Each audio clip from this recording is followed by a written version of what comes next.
큰 은혜 받으시기 바랍니다. 할렐루야. 얼마나 덥습니까? 어제 어떻게 주무셨어요? 이 무더위에도 주의 전에 나온 여러분들에게 은총의 하나님 여러분의 영육간의 건강을 지켜주시기를 축원합니다. 자, 성령의 열매 맺는 교회인데 우리 한번 옆에 분들하고 인사하겠습니다. 성령의 열매를 맺읍시다. 성령의 열매를 맺읍시다. 저 위에 분들도 반갑습니다. 자, 오직 성령의 열매는 사랑과 희락과 화평과 오래 참음과 자비와 양선과 충성과 온유와 절제니 이 같은 것을 금지할 법이 없느니라. 그리스도 예수의 사람들은 육체와 함께 그 정욕과 탐심을 십자가에 못 박았느니라. 오직 성령의 열매는 사랑과 희락과 화평과 오래 참음과 자비와 양선과 충성과 온유와 절제니 이 같은 것을 금지할 법이 없느니라. 그리스도 예수의 사람들은 육체와 함께 그 정욕과 탐심을 십자가에 못 박았느니라. 아멘. 반갑습니다. 7월 벌써 셋째 주일이 됐습니다. 저는 1973년부터 목회를 시작했습니다.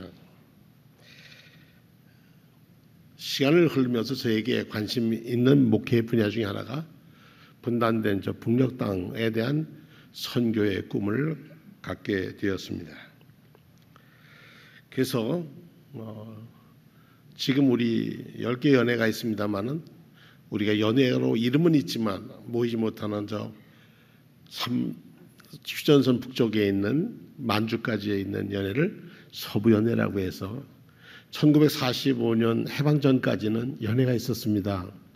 개성에서 마지막 연회를 하고 서부연회는 다 무너졌습니다. 그래서 북한에 우리가 잃어버린 교회가 388개의 감리교회가 북한에 있습니다. 공산 정권이 들어오면서 때로는 창고로 쓰기도 하고 없어진 것은 모든 십자가는 다 떼어버렸고요. 그리고 많은 신앙인들이 박해를 받고 또 6.25 때는 많은 사람이 남쪽으로 자유를 찾아왔습니다. 신앙의 자유를 찾아왔죠. 북에서 내려온 많은 믿음의 식구들이 이 땅에 와서 북녘에 있는 교회들을 그리워하면서 1994년 5월 9일에 2차 서부연회를 재건했습니다. 거기에는 지금 사람이 없지만 여기에 있는 북한 선교를 위한 목회자와 평신도 지도자들이 모여서 연회를 구성해서 특별연회로서 북한 선교를 위해서 힘써왔습니다. 마지막 연회가 1931년 개성 북부교회에서 동부, 중부 그리고 서부교회가 서부연회가 이 3개 연회가 합쳐서 모였었는데 1930년에 우리 기독교 대한감리회는 저희가 지금 기독교 대한감리회인데 그때 이름은 기독교 조선감리회였습니다. 네. 기독교 조선감리회가 1930년 이전에는 미국 연합감리교회에 소속한 교회였습니다. 독립되지 않고 미연합감리교회 한국 조선감리교회였습니다. 그런데 1930년 넘어가면서 우리는 기독교 조선감리회로 독립하는 감리회가 됐습니다. 그리고 첫 번 총리사로서 양주삼 목사를 선출합니다. 그래서 우리 감리교인들은 우리 감리교 본부를 지금 감리교 본부로 옛날에는 총리원이라 총리사가 있는 곳이라서 총리원이라 이렇게 부르기도 했습니다. 해방 이후에 태평양 전쟁 이후에 교회는 무너졌고 8.15 해방, 6.25 그동안 지내오면서 북한의 정권들이 얼마나 교회를 탄압하고 남쪽에서는 그 어려운 가운데서도 교회가 성장하고 부흥하고 북한을 위해서 늘 기도하고 애써왔습니다. 우리 서부연회는 1994년 2월 제2차 재건 이후 24년 동안 북한을 돕고 북한 선교하는 일을 했는데 첫 번 일이 평양의 신학교를 조선 그리스도 연맹과 함께 합작해서 신학교를 해서 10년 동안 신학생을 키웠습니다.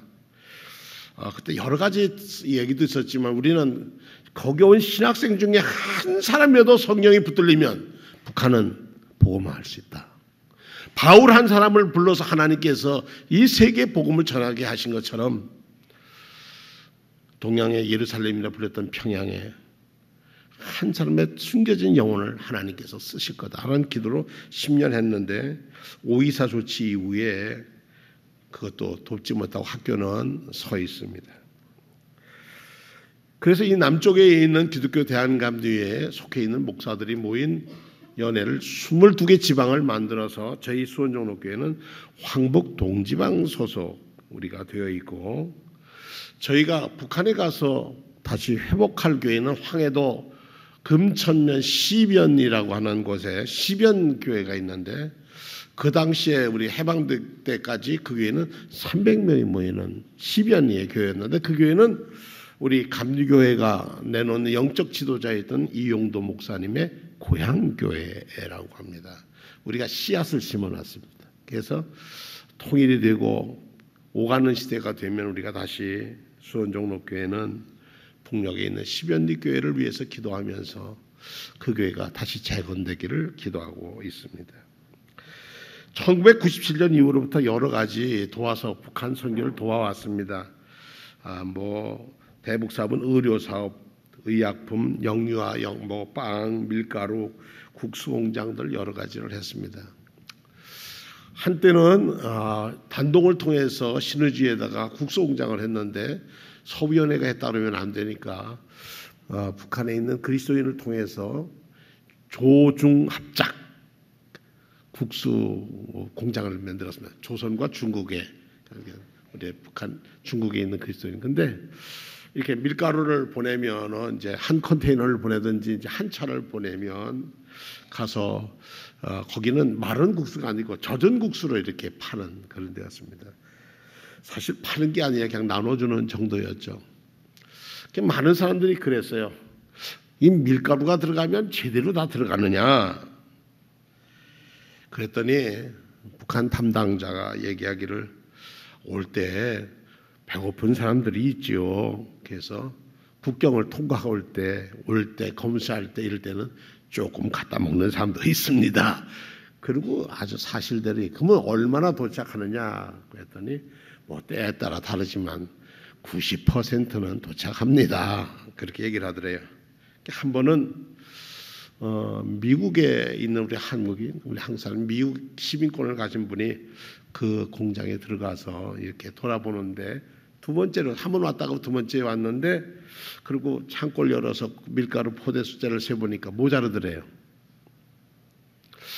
그래서 거기 지배인에게, 공장 지배인에게 밀가루 포대 수가 모자라요. 그랬더니 얼굴을 붉히며 우리가 도둑인 줄 아냐고 막 펄털 뛰더래. 그래서 그러냐고 이리 오라고.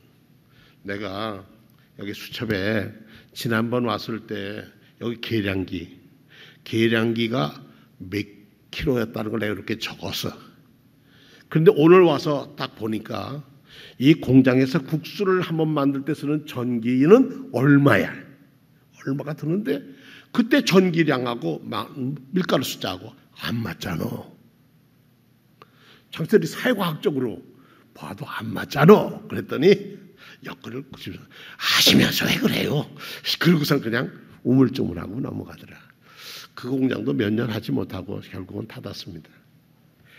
사업도 하고 여러 가지도 해봤는데 제3국을 통해서 할 때 제일 많이 도와준 것이 통일부였고, 그리고 옆에서 도와준 것이 지금 국정원이 많이 도와줬습니다. 도와줘서 나라와 더불어서 북녘에 어떻게 복음 사역을 할까를 해왔습니다.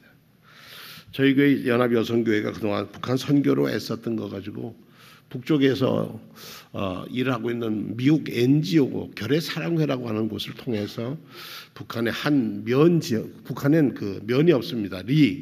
군이 있고 리가 있는데 행정이 리 지역에 보건소를 하나 질 만큼 6개 과를 짓는, 그런 과를 짓는 일들을 도와달라고 해서 지원한 적이 있습니다. 한 번으로 끝냈습니다. 그때 저희가 한 8월 달에 준비를 했는데 12월 달에 돼서야 북한에 들어갔고 인수증도 받았고 북쪽에서 사진도 받았고 그랬습니다.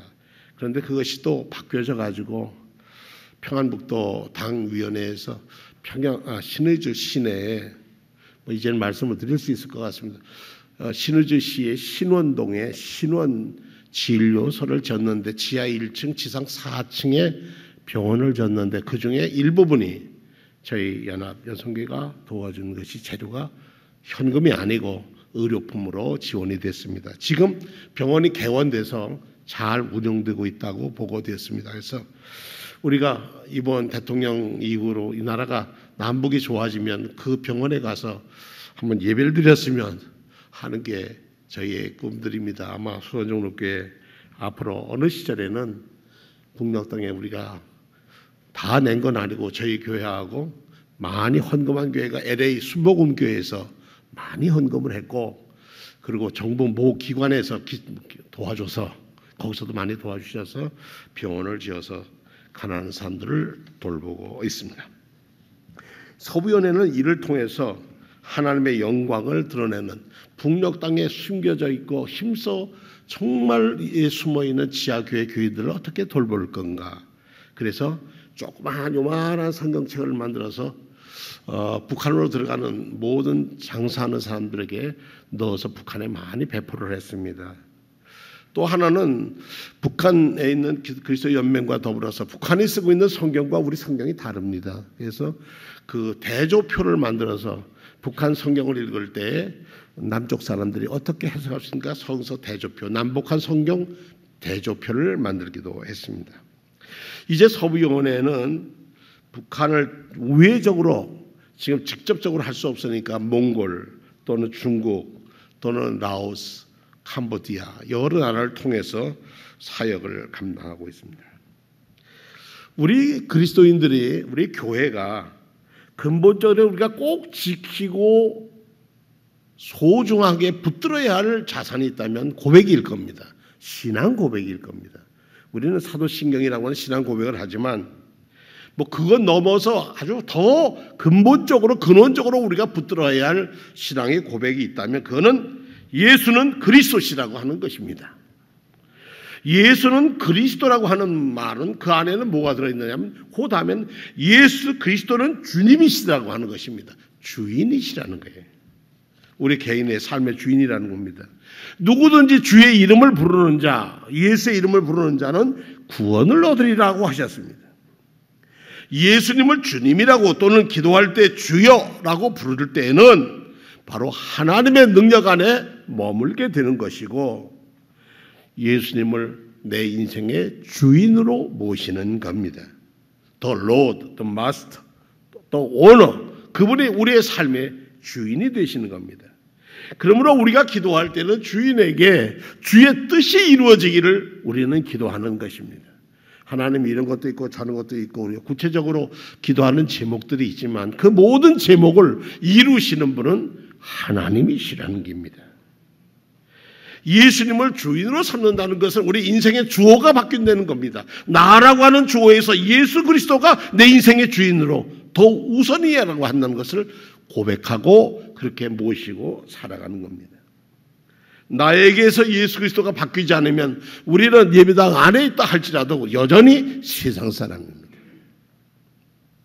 내가 아무리 좋은 계획을 짰다 하더라도 그분께서 오케이 하셔야 기뻐하시는 뜻이어야 그것이 우리가 주님에 속한 사람들이 할 일입니다.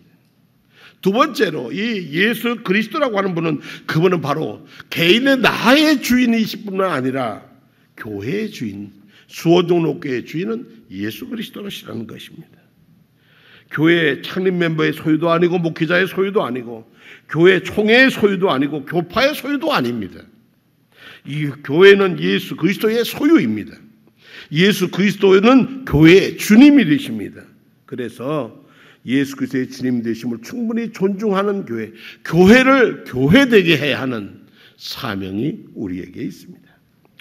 세 번째로 우리가 어떤 선교, 해외 선교라든 북한 선교라든 뭘 하든지 간에 예수 그리스도께서 주님이시한 고백 속에는 예수님은 이 땅의 역사를 주관하시는 하나님이시라는 고백도 담겨져 있습니다. 역사를 주관하시고 인도하시는 분은 하나님이시라는 겁니다.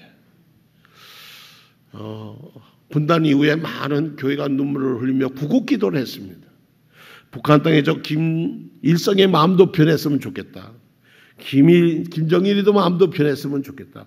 그 기도했는데 꼼짝도 하지 않았잖아요. 그런데 이제 그 다음 세대에서는 이제는 평화로 살게 전쟁을 끝이겠다고 하는 생각을 하잖아요.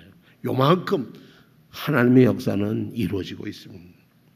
태초에 하나님께서 천지와 만물과 그리고 인생을 지으신 역사로 시작했다면 예수 그리스도가 오시면서 이 땅의 역사가 예수 그리스도 이전과 예수 그리스도 이후의 역사로 갈라집니다. 그래서 우리는 서력 기원이라는 것은 AD 예수 그리스도가 오신 이후에 그 전과 그 후를 가르는 세계 역사의 분수령이 되었습니다.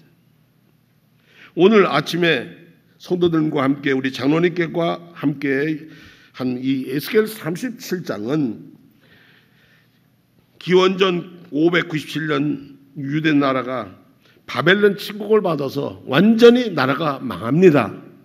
쓸만한 사람, 노동력이 있는 사람, 할 사람들은 모두 잡아서 바벨론으로 끌고 가서 노예 생활을 시킵니다. 그 앞서서 북이스라엘이 아시리아라는 왕국에게 망했습니다.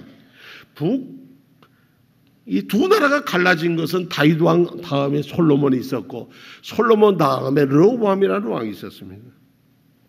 이 3대에 걸쳐서 나라가 건강했는데 너무 나라를 건설하고 하느라고 힘들고 지쳤습니다. 세금도 많이 내야 되고 그래서 르호보암 시절에 북쪽에 있는 10개 지파들이 에브라임 지파를 비롯해서 10개 지파가 와서 우리 너무 짐이 무거우니까 세금 좀 줄여주고 우리를 이렇게 노동하는 거 우리 징벌하는 거 좀 줄여달라라고 얘기하니까 나는 더 우리 아버지보다 더 강경책을 쓰겠다.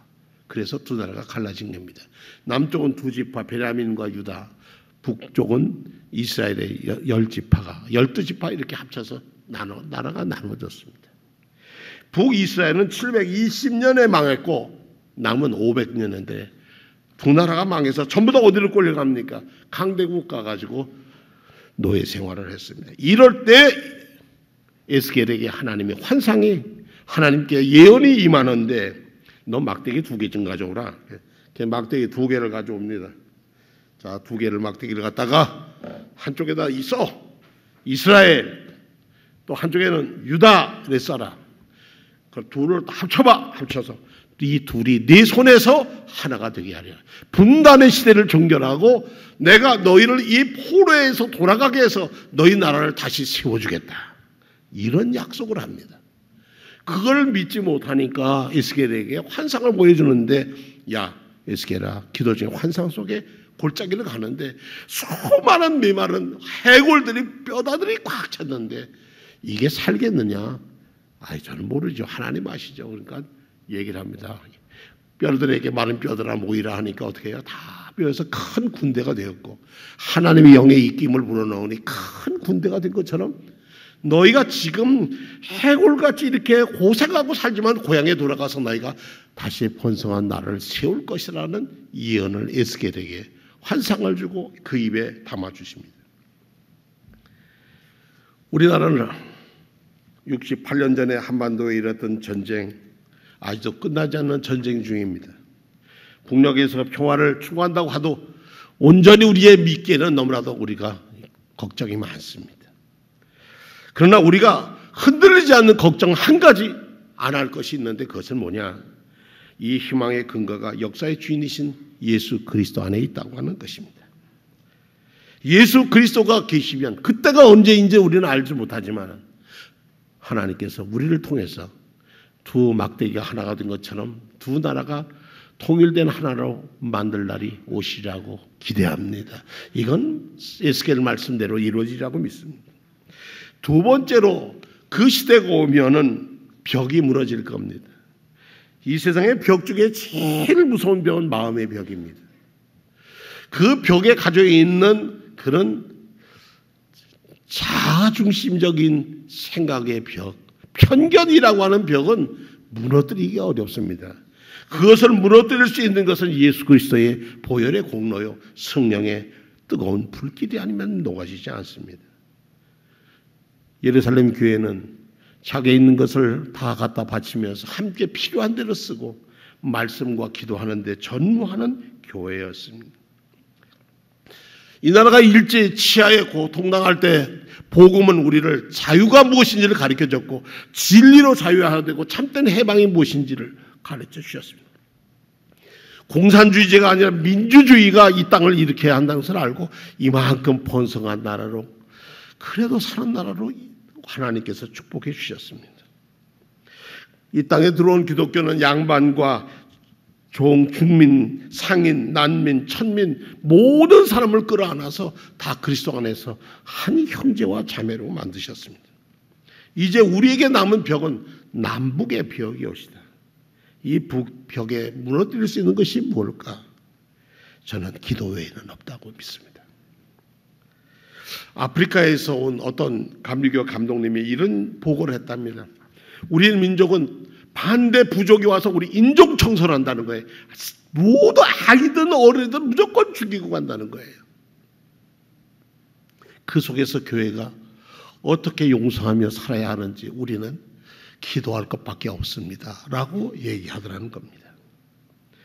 우리가 북한 선교를 하든 해외 선교를 하든 모든 과정에서 꼭 한 가지 꼭 중심을 잡고 기억해야 할 것은 말씀과 기도에 근거하지 않는 선교는 무너진다는 것입니다. 어떤 어려움이 오더라도 우리는 기도의 힘으로서 우리는 하나님의 능력이 나타나기를 사모하고 바라야 할 것입니다.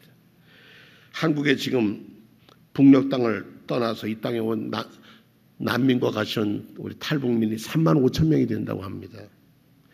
북한 인구가 2,500만이랍니다. 2,500만 중에 3만 5천 명이 남쪽으로 내려온 거예요. 목숨 걸고 왔어요. 그들이 어떻게 왔는지 저는 그런 건 모릅니다만 어쨌든 자기가 살기 위해서 온 것이 3만 5천 명이 지금 함께 우리 살고 있습니다. 여러 가지 생활도 다르고 습관도 다르고 뭐 달라서 맨 처음에 우리가 얼마나 환영하고 뜨겁게 사랑했는데 그들의 모습을 보면서 실망도 하고 그래서 왔습니다.